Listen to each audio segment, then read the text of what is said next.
Welcome back, students. Today in this class we are going to discuss about scanner class in Java. So in the last video we have discussed about input stream reader and buffer reader class in Java. So both of these are used for accepting user input from keyboard during runtime. Okay, so this is another method similar to input stream reader buffer reader class. So let's see how to use this. So scanner class is used to accept data from the user through keyboard at runtime. So when we are using this scanner class, the package to be imported is import java.util.scanner. This S should be in capital letter. After that put a semicolon. Or you can use import java.util.star semicolon. So you can use any of this package when you are using the scanner class. So in the last class we discussed about input stream reader class, isn't it? So when we are using this input stream reader buffer reader class, you should import the package. So the package we are importing at that time is import java.io.star. So the package when we are using scanner class is import java.util.scanner. So when we are using the scanner class, we should create a scanner class object for accepting the data. So whatever data types we declared, for accepting the data we have to create a scanner class object. So the syntax of declaring a scanner class object is scanner class object. Here the name of the scanner class object is SC. You can give any name. So here we are giving as SC, scanner class object, that is SC equal new scanner of system dot in and semicolon. So these are the two things you should write while writing a program when you are using the scanner class. So I hope this is clear for you. So when you are using or when you are accepting integer type of data, suppose here consider int a. Here the variable name is a, and into this variable we are assigning value.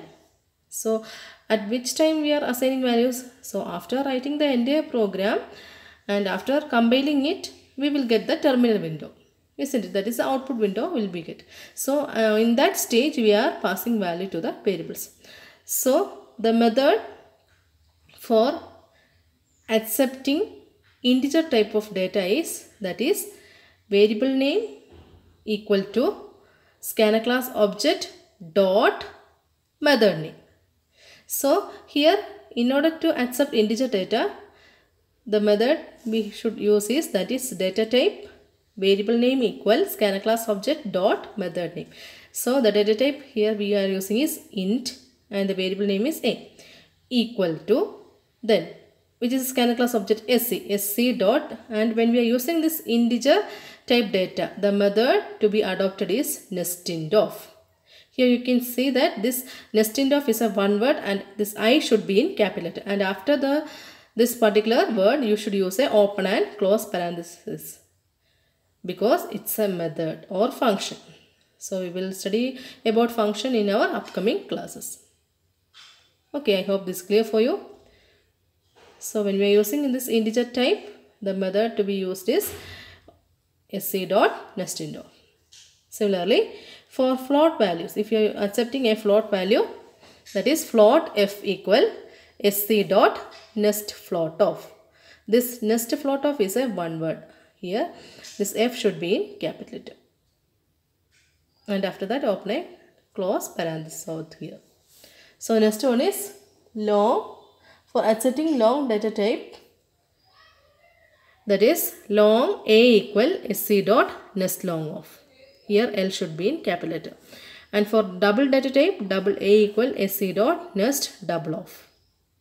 And for character type, suppose you are accepting character data, that is char a equal sc.nest.character.o.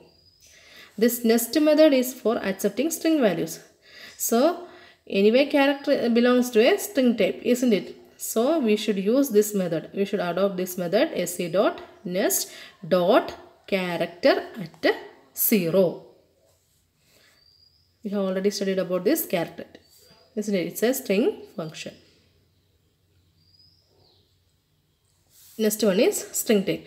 So for accepting string type data, there are two methods are there. If you are accepting a entire sentence, that is, I love my country, that is a sentence, isn't it?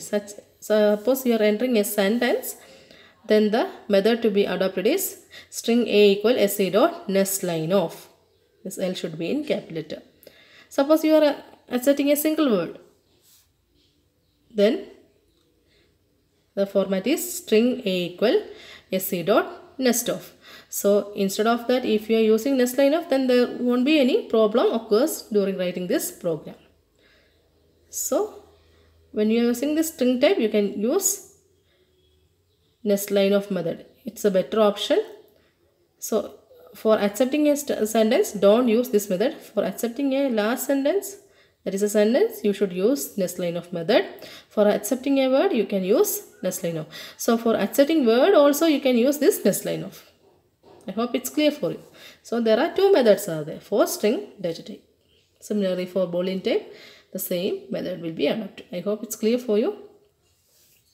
So let's see a program based on this scanner class. So this is a program.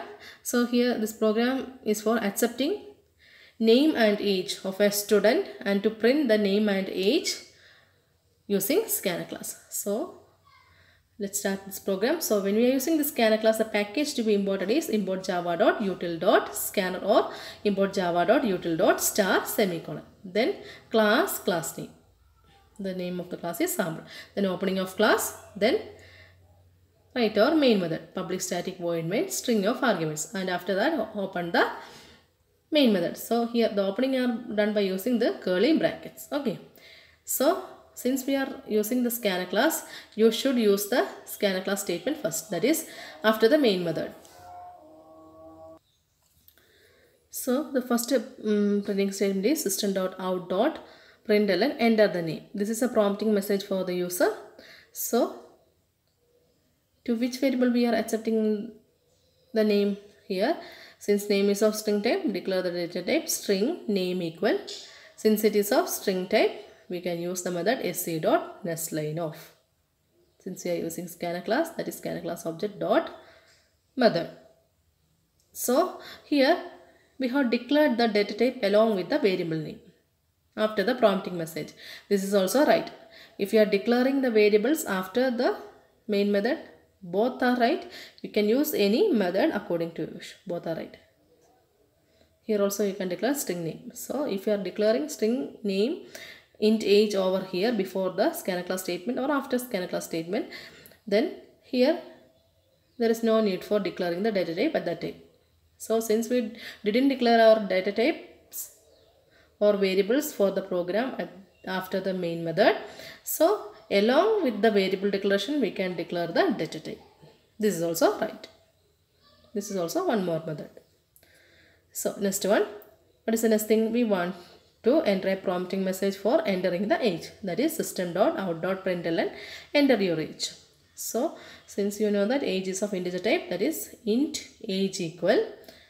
So the method is se.nestInt of. So if you are using a float value, then what happens here? Float age equal se.nest float of. So as you all know, age is usually declared in integer values. Okay. So what is the thing? We have entered our desired data. What is the next thing? We want to print the data.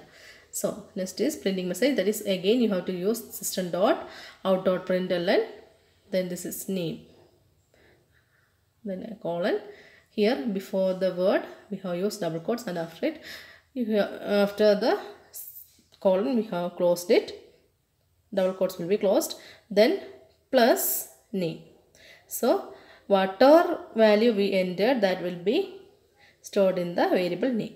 That will be printed over here if you are doing like this. Then what's the next thing? We want to print the age. That is system.out.println age.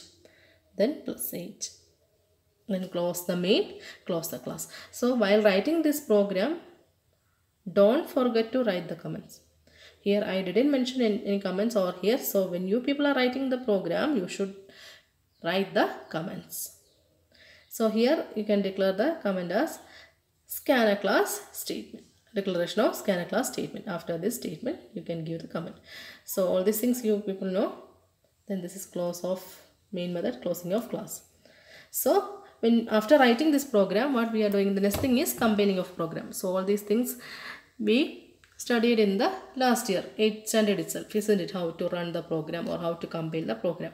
After compilation, if there are any error occurs, those errors will be displayed. For this type, this is a clear program. There is no errors in this program. You should have to clearly write the program in the system.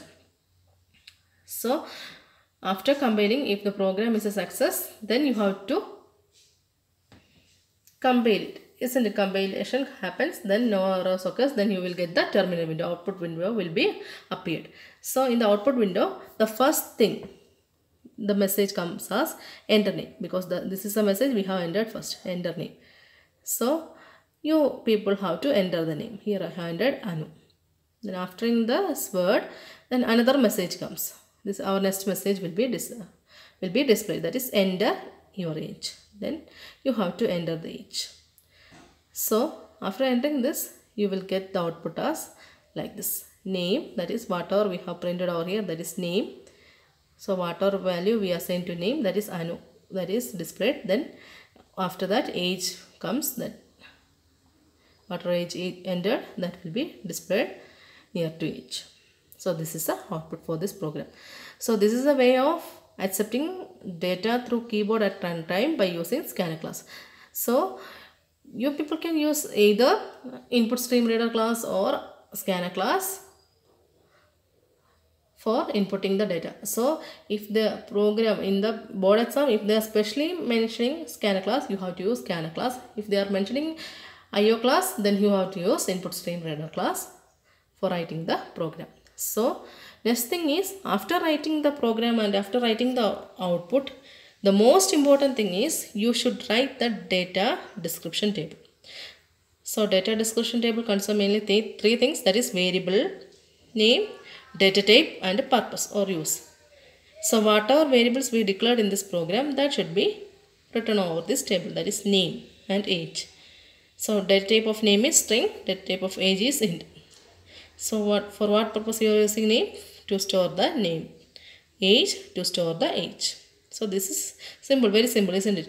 So don't forget to write this data description table, and for programs you should write the comments and also the output also. So I hope this is clear for you. This is about scanner class. So we will discuss more programs about scanner class or IO class in the next coming classes. So thank you.